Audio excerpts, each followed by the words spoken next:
But I'm just going to start by asking Ang to say a bit about your choice of why you selected Koreeda-san as your guest. Well, it was last year I was pushed. I felt I owe Berlin because this is where I started my career, international career. So on the 70th birthday, they invited me to do this event. I was very honored, and I was made to make a choice. I didn't know there were so many great movie makers, and I know a few of them. And last year, I was hosting a film festival at the end of last year. He was a guest there at the rap party. As one hand, Norman Wan, I believe he's here today, worked for Berliner, pushed me, when are we going to have the guest? Who's the guest? Who's the guest? At the same time, he was sitting at the same table with me. He seems to be a very nice guy. I was very shy, but I was such a great admirer of his, and so I made the move. So that was a short history. Indeed, I'm a great admirer of his. I chose this particular movie, which is one of his very first one, Afterlife. I didn't mean to say that he, after all this year, he didn't improve and make better movies. Because that's the first movie I saw of his, and I was shocked. It made an impression on me, it gripped me, like, where did this guy come from? Do you remember? Yeah, what happened? What is this idea? Where did that come from? It was unique and universal at the same time. It's poetic, it's very special, very clean, very calm. It has a lot of theme, Eastern theme rather, that I pursued for many years, but he did so well, with regrets, some emotion that stuck with you that you just cannot do anything about it, and you cannot change it. Such is life. It has a beautiful quality. In my heart, in the Eastern heart, it's very sad, but it's also very kind. It's just beautiful. It just got to me. So I just want to share that experience with all of you in the 70th birthday.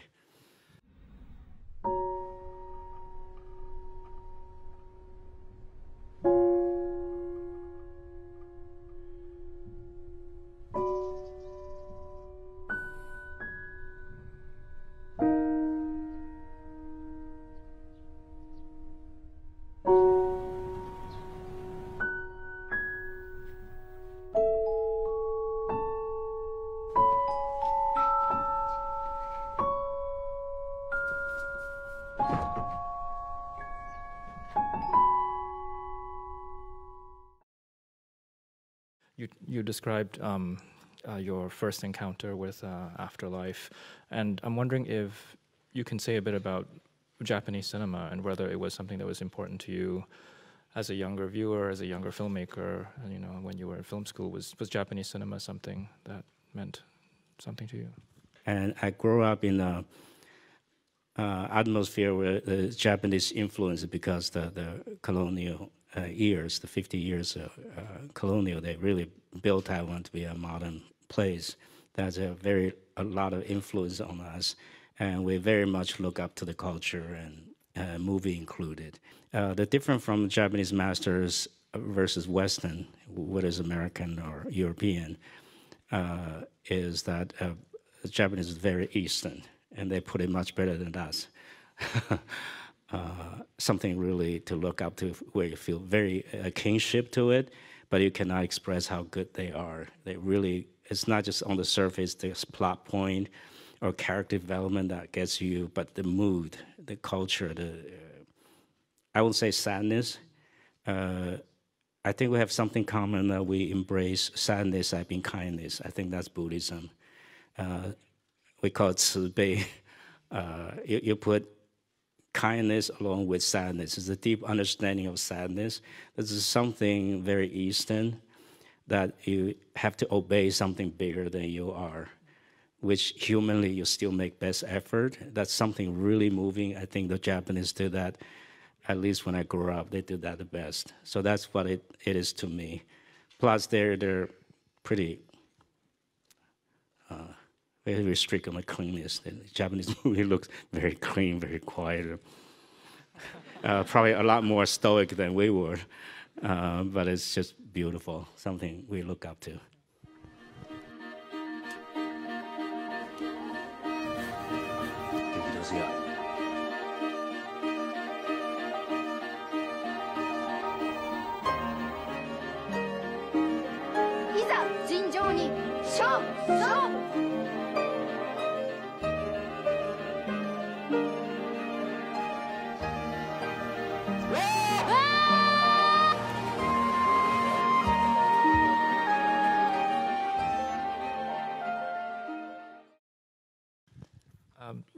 Koreeda-san, something you said was, Sense and Sensibility being a film that struck you, and I think it struck many people at the time too, that this was a Jane Austen adaptation made by a Taiwanese filmmaker who lived in the US.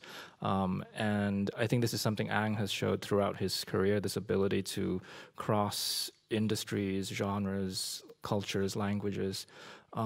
And you actually just made your first film outside Japan, a French film, The Truth, and not just a French film, but a film with two iconic French actors, Catherine Deneuve and Juliette Binoche.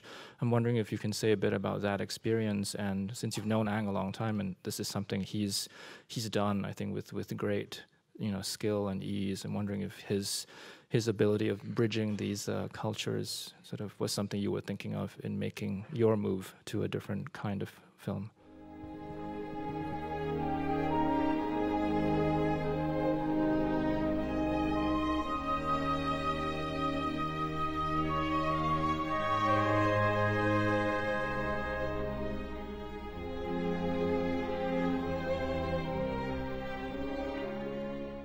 Vous avez de la visite, je vais peut-être vous laisser alors. Non, aucune importance. C'est ma fille avec sa petite famille.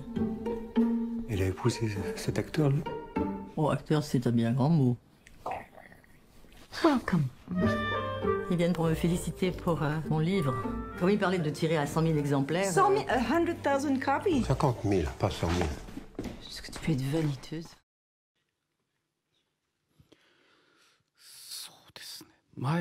何年前だろう。一度対談をさせていただいた時に、 A few years ago, I had a dialogue with An Lee, and I talked to him about the language barriers. And An told me that when he shot Sense and Sensibilities, he had some difficulties because of the language. But he told me that eventually it's going to work out. And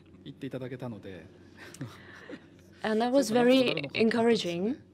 And I thought, yeah, there are some language barriers, but it's going to be okay. And as for me, I spent half a year in Paris and made this movie.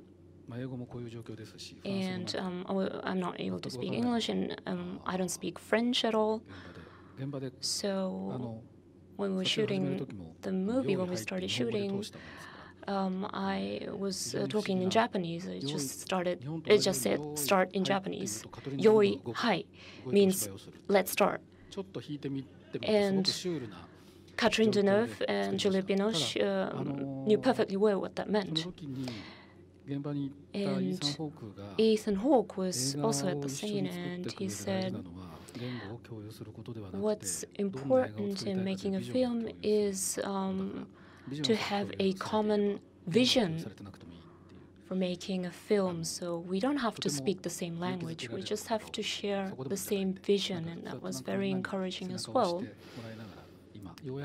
And I think that was the first step for me that I made.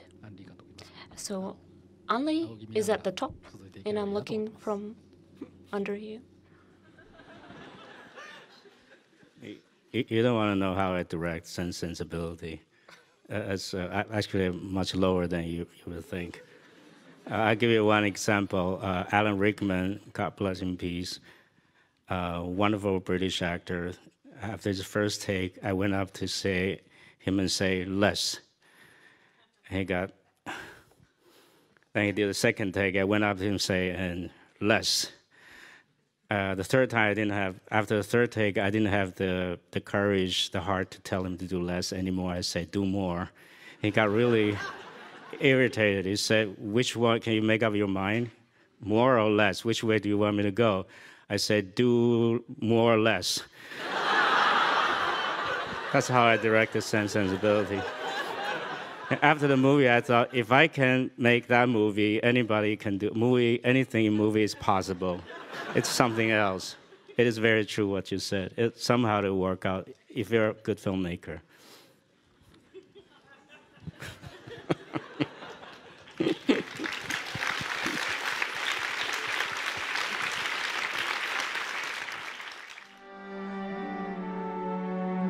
Well, since we're going to be working together, I reckon it's time we start drinking together. Woo-wee! Yeah!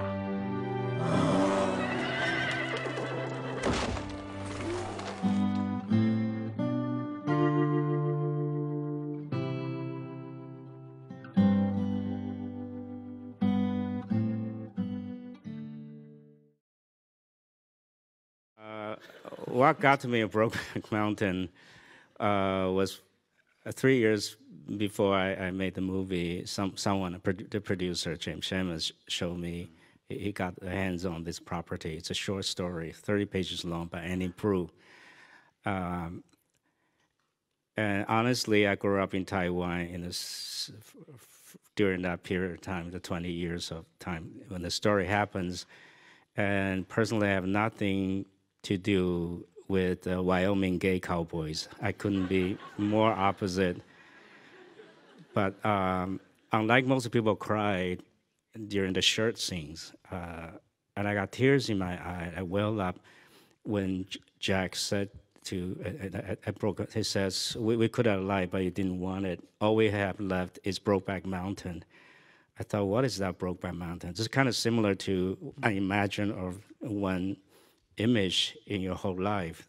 That's what they will remember, that one moment in Brokeback Mountain where they didn't know what happened. And for 20 years, they tried to go back to that feeling. They couldn't. They didn't know what that is. It's so romantic, so sad. I got choked up. I said, I have nothing to do with Wyoming gay cowboys. Actually, they're sheep herders. They're not even cowboys. So I thought something's haunting to me. I don't know what got to me. And that line is so existential. So I got hooked. And then I made a different choice. I went to the other way. I made the movie of the Hulk. So 3 years later, I was totally exhausted. I can tell you, I was so exhausted, I wanted to retire. I said 10 years, 12 years, that's plenty, and I'm so exhausted. I told my father I want to retire. My father, by the way, never liked me to be a filmmaker, entertainer. I was growing up very stately, very seriously, very old-fashioned. But he said, you're 49, set a bad example for your kid. He said, go ahead, make a movie. It's the first time he said, go ahead, make a movie. Then I decided I have to go make a movie. And I remember this thing 3 years back that made me cry, which probably nobody will see. The gay cowboys, it's a cheap movie, probably only in the art house. So I decided to make that movie.